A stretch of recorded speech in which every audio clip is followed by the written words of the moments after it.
Fala galera, beleza? Bem-vindos aqui ao canal, eu sou o Fernando e hoje nós vamos falar sobre um tema super interessante e atual. Como vocês têm notado aí nas grandes mídias, o tema super interessante que são os veículos elétricos e híbridos. E agora também uma nova denominação aí que são os micro-híbridos. Então vamos falar um pouco sobre esse assunto aí hoje. Então você já deve ter percebido que cada vez mais as montadoras estão lançando veículos elétricos e híbridos. Mas o que está acontecendo na realidade? A principal razão é a necessidade urgente de reduzir as emissões de gases poluentes e combater as mudanças climáticas. E a ideia é essa, né?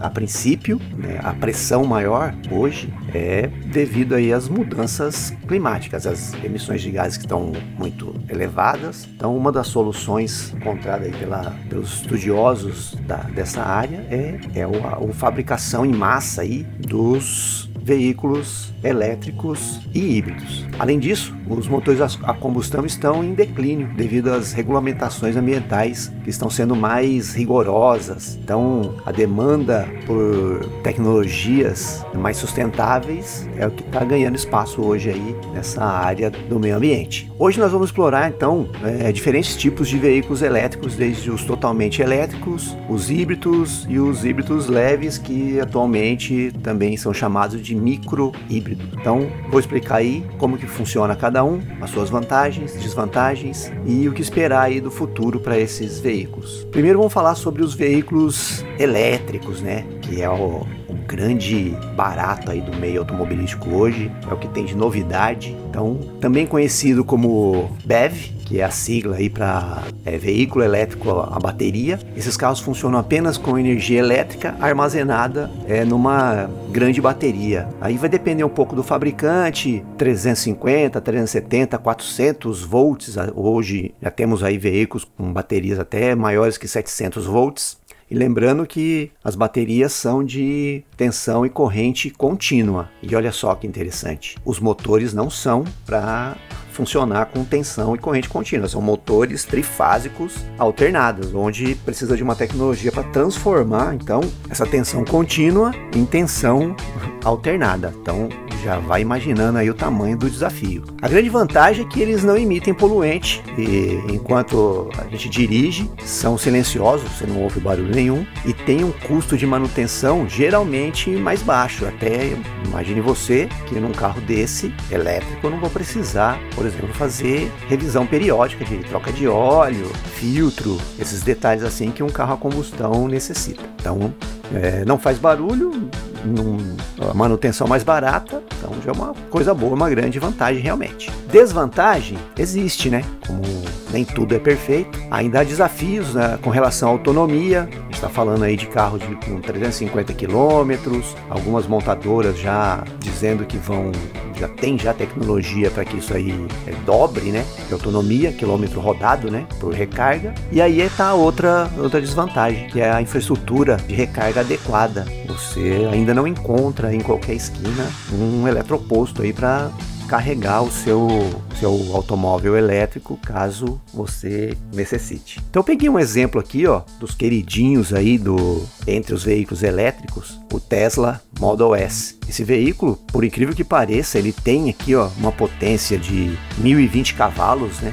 É o que você encontra aí no próprio informação da própria montadora. Então, 1020 cavalos de potência é muita coisa mesmo. Eu até fico imaginando um leigo dirigindo um automóvel com essa quantidade de cavalaria. O torque é instantâneo, como todo bom motor elétrico. E aqui a gente está falando, pessoal, de 950 Nm, ou seja, são 95 kg de torque no pedal. É brutal essa quantidade aí de torque. Então, um veículo sedã, hein? Original de fábrica. A autonomia desse carro, a Tesla afirma que é superior a 600 km, excelente, né, para um carro elétrico com essa capacidade, né? Não sei se ele entregando tudo isso de potência e torque, se ele vai realmente manter aí esses 600 km, né? Deve ser uma pegada mais econômica do condutor, deve garantir sim essa quilometragem toda.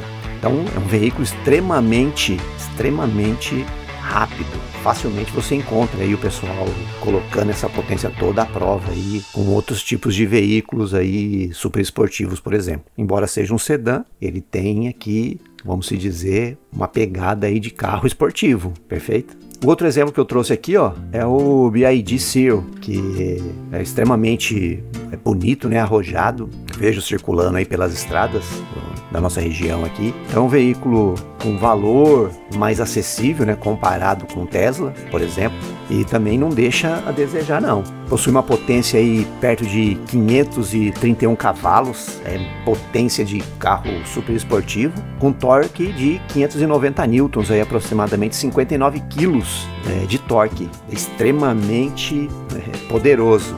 A autonomia dele, já vamos fazer um comparativo direto aqui com o Tesla, então a gente está falando aqui do BYD aqui de 372 quilômetros. Então, manter aí uma pegada mais econômica na condução, você vê que já é quase a metade aí do Tesla. Então é um carro que você apertar um pouquinho mais lá no acelerador, a sua bateria vai embora. Embora eu tenho certeza que os carros tenham aí um gerenciamento de bateria excepcional que vai avisar o motorista lá, o condutor, o tempo inteiro que realmente está na hora de encostar para fazer uma recarga. Eles prometem aqui uma recarga bem rápida, aí entre 30% e 80%, eles prometem aí uma recarga bem rápida. E quando a gente fala rápida, nunca vai ser uma recarga igual você abastecer no seu veículo a etanol e gasolina, né? Sempre vai demorar um pouquinho a mais, com certeza. Você já tem que estar programando ou se programar para isso, perfeito? Então conversamos aí um pouco sobre veículos elétricos a bateria. Vamos falar um pouco agora aqui, ó, dos veículos híbridos. É o HIV, que tem aqui uma definição aqui de veículos elétricos híbridos. Então nós vamos ter dois tipos. Existem os HEV, que são os híbridos elétricos, e os PHEV, que é o veículo elétrico plug-in, que você tem a opção de carregar também na tomada. O outro que não possui a tomada, é lógico que o próprio sistema do veículo acaba gerando uma certa carga, uma recarga para a bateria, né? O fabricante, o que a gente verifica quando vai analisar um veículo desse, é que a bateria é carregada pelo próprio motor a combustão e também pelo sistema de frenagem regenerativa. Um exemplo clássico que nós temos aí hoje espalhado nas ruas, a gente vê bastante, é o Toyota Corolla, que é um carro bem comum de a gente olhar, né? Saiu na rua, você vai encontrar com um automóvel desse aí. Então olha só, o próprio sistema de combustão se encarrega de carregar, ao mesmo tempo que toda vez que você tirar o pé do acelerador, ele vai estar num processo de recarga da bateria. Tocou no freio, a mesma coisa, né? Recarga na bateria. Então, além do Toyota Corolla, né? Se a gente for pensar que a Toyota, já desde lá do Prius 2006, já vem com essa temática aí de carro híbrido. Então, a experiência de indústria deles para esse tipo de automóvel é gigantesca, né? E todo mundo conhece aí a qualidade dos Toyotas, né? Mesmo antes de gente falar aí de veículos elétricos, todo mundo já tem um automóvel como excelente aí quando se diz na questão de manutenção. Então, como eles já têm um know-how aí nessa área, então é de se acreditar que o veículo deles sejam aí de qualidade realmente. Temos também o plug-in, né? Que é o elétrico híbrido, só que com a opção de você poder carregar a bateria também na tomada. Então, o veículo elétrico plug-in tem uma bateria maior, que pode ser carregada na tomada. Isso permite que o carro rode distâncias curtas, apenas com eletricidade, antes de precisar do motor a combustão. Um exemplo também aqui que a gente encontra bastante nas ruas aí, pessoal, é o Tiggo 8 aí da Caoa Chery. É um veículo também extremamente bonito, tecnológico, né? Que, falando especificamente desse carro, uma potência aí combinada, né? Motor elétrico com motor a combustão de 317 cavalos para uma SUV, é legal, é bom. Com um torque de 56 quilos aí, então extremamente considerável um torque desse aí para uma SUV. Ele pode rodar até em torno aí de 54 km no modo totalmente elétrico, né, que é sensacional se você for pensar num congestionamento, onde só o motor elétrico vai funcionar, o motor a combustão fica paradinho lá, sem emitir os poluentes, que aí sim é a temática do pessoal aí da preservação ambiental. Então atende muito bem, né? Vamos pensar que você não pega tudo isso de condicionamento no dia, 54 km, e o seu veículo vai estar rodando num modo elétrico enquanto você não emite poluente. Temos também, como exemplo, dentro dessa linha ainda, o outro Caoa Chery lá, que é o Tiggo 5. Também esse é um motor 1.5, viu, pessoal? Com uma potência de 147 cavalos e 22 kg de torque, também bacana. E o legal disso é que, embora ele tenha um motor elétrico, alguns desses automóveis, que aí eu vou voltar lá no caso do Toyota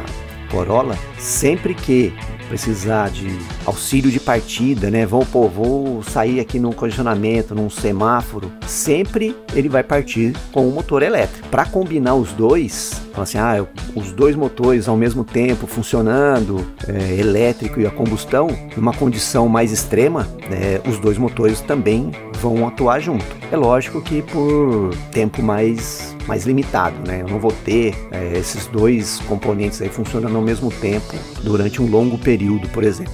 As vantagens de você ter um híbrido, que é a maior flexibilidade e eficiência. Você pode rodar no combustível, né? Ter aí uma autonomia grande. A gente está falando hoje aí desses carros híbridos de autonomia superior a 1.200 km. Imagina só, você encher o tanque, bateria carregada, você poder rodar 1.200 km, isso é sensacional. Para quem usa o carro para trabalhar numa condução normal, né? Você trabalha aí 20, 30 km da sua residência, você vai abastecer o carro uma vez por mês, olha lá, por mais.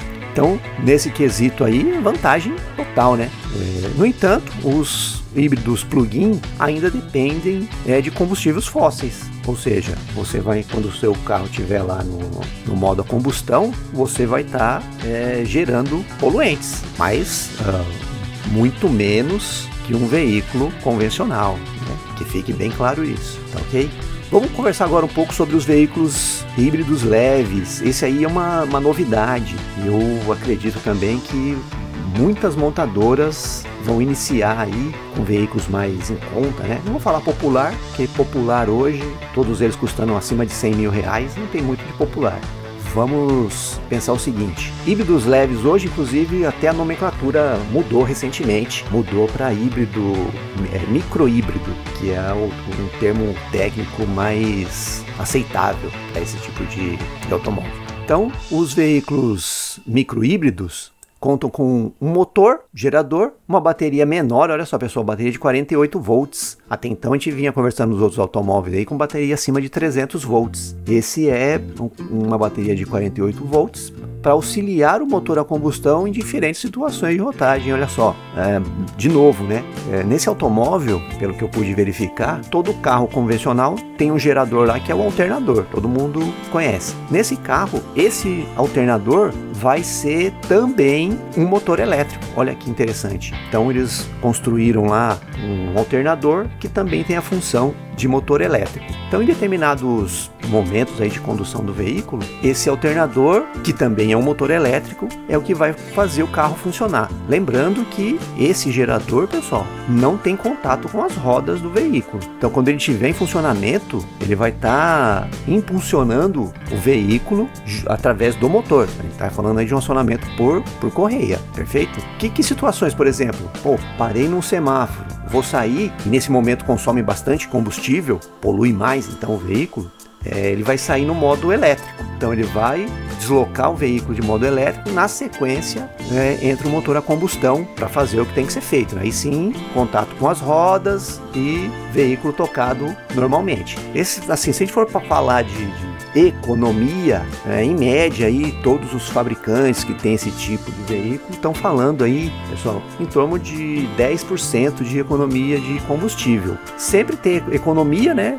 10% ou não é coisa boa, aceitável. E lembrando que é muito mais barato, né? Você ter um veículo com esse tipo de funcionamento, com uma bateria não tão grande, é uma bateria pouco maior que uma bateria convencional, geralmente bateria de lítio, que vai receber essa recarga aí do nosso motor gerador. Então, tecnicamente, eles não rodam só com eletricidade, foi o que eu comentei, né? Mesmo assim, eles são mais eficientes que os veículos a combustão. É uma solução intermediária, essa é a verdade, né? Ele vai ser mais acessível, né? E com uma eficiência maior aí de combustível. Não se compara com um veículo híbrido ou elétrico. Nessa questão de potência, de autonomia, não se compara. Mas já é uma solução que a indústria automotiva com certeza vai explorar mais. Está inicial ainda, né? Eu vou dar um exemplo aqui para vocês de um veículo, que é o Kia, né? O Kia Sportage. Ele possui um motor de 1.6 litro, turbo com injeção direta, junto com um motor gerador de 48 volts, e ele gera uma potência aí, olha só pessoal, a gente está falando de um carro 1.6, de 180 cavalos, e um torque considerável também. Aqui a gente está falando de 270 newtons, ou 27 quilos, né, de torque, que é um torque considerável. Embora ele não opere exclusivamente com eletricidade, ele consegue reduzir o consumo aí em 10%. Então, olha só, é um carro que tem uma litragem baixa, né, 1.6 litro, turbo, uma injeção direta, que é uma coisa moderna, junto com esse motor. Se você for comparar com os outros carros turbo, né, que não é um motor 1.0, ele até que gera uma boa potência e um bom torque. A própria Kia Motors tem um outro carro, que é o Kia Stonic, que ele vem aí com um motor 1.0, olha só, turbo, né? 3 cilindros, movido a gasolina, e também usa o mesmo sistema aí de motor gerador, né? Eles chamam aí de micro híbrido. Esse motor vai ter 120 cavalos e um torque bom também, né? Para um carro com uma potência aí de uma litragem de 1.0 litros, né? Um torque aí perto de 20 quilos. Não é ruim. Ele é um SUV compacto, né? Que um dos primeiros aí que chegaram aí no nosso país. Aqui a Caoa Chery também, né? Tem um veículo com essa denominação. E é uma saída, sim, para a indústria automotiva, pessoal. E o que fica aí no final é assim, esses híbridos, né, micro híbrido, beleza, estão rodando aí com combustível. Então, por algum motivo descarregou a bateria, você sempre vai ter a opção de ter lá um posto de combustível aí próximo de você para você abastecer. É uma vantagem, porque você não vai ficar na mão. A desvantagem é que você vai estar poluindo aí o meio ambiente, perfeito?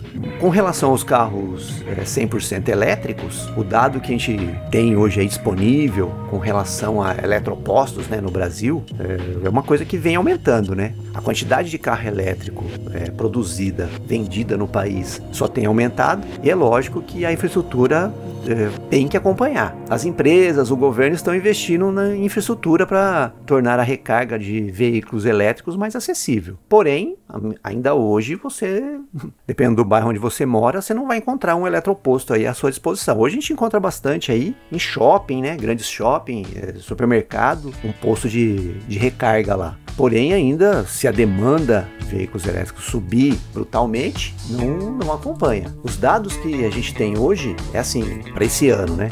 Aproximadamente 4.600 postos, eletropostos, né, espalhados aí pelo Brasil. Mas existe uma estimativa de que isso aí vai alcançar agora, já para 2025, aí, perto de 10.000 eletropostos. Lembrando, né? Se a gente for comparar com a quantidade de postos de combustível, é pouco ainda com relação aos eletropostos, né? Imagina só, a demanda por cresce em todas as cidades do país. É lógico que toda cidade vai ter que ter a infraestrutura lá para você carregar o seu carro elétrico. Embora, olha só pessoal, a gente não pode esquecer disso. Você tem a opção de ter um eletroposto na sua casa. Então você pode adquirir lá um Wallbox. Não vou mentir para você, não é barato, mas você pode ter na sua casa e você mesmo carregar seu automóvel. A questão fica por conta de, você quer fazer uma viagem mais longa, você tem que planejar isso. Para onde eu vou? Eu tenho no meio do caminho eletropostos? A cidade que eu vou lá fazer meu turismo tem um posto de recarga? Esse posto de recarga, quando eu chegar lá, eu vou ter que esperar quanto tempo para carregar meu carro? E se tiver mais 2, 3 carros na frente? Então, dependendo do veículo, você pode ficar lá esperando no posto 1 hora, 2 horas, esperando até chegar a sua vez de carregar. Então, ainda tem essa questão. Na minha opinião, hoje, a vantagem é ter um carro híbrido, que vai te dar uma autonomia grande e você vai ajudar o meio ambiente também. Melhor que um carro puramente motor a combustão. Em contrapartida, eu vou ter 2 sistemas para fazer manutenção. Então, vou ter lá a parte elétrica do veículo para fazer manutenção e vou ter também que me preocupar com as revisões que um carro a combustão requer. Então, tá aí uma coisa para refletir. Agora, se você tem um carro a combustão, você trabalha próximo da sua residência, estou falando 15, 20, 30 quilômetros, e você quer ter um carro elétrico, sensacional. Você vai usar o carro elétrico só para o seu dia a dia de trabalho, deslocamentos mais curtos, vai economizar o combustível e quando você for viajar, você pega lá o seu motorzão a combustão, ou que não seja um V8, né, que você tenha que ser sócio de um posto de combustível e vai poluir ou acabar com o meio ambiente, mas você vai ter essa opção de, vou viajar para um lugar mais longe, eu pego meu veículo a combustão e faço lá meu passeio. Mas no dia a dia, você utiliza o seu veículo elétrico. Então fica aí para você pensar, refletir, né, e ver o que você vai utilizar aí no seu dia a dia. Então, em resumo, veículos elétricos, híbridos, micro-híbridos oferecem diferentes soluções para reduzir as emissões aí e melhorar a eficiência dos nossos veículos. Cada tipo tem a sua própria vantagem, tem a desvantagem. Aí você tem que avaliar aí o que seria uma escolha ideal para você, né? Dependendo da sua necessidade, do seu estilo de vida, e fica aí a reflexão. Tá ok, pessoal? Então vou ficando por aqui. Um abraço aí a todos. Não deixem de curtir aí o canal, dar aquele like maravilhoso e contem sempre comigo aí com essas informações aí que são de interesse aí do grande público. Muito obrigado!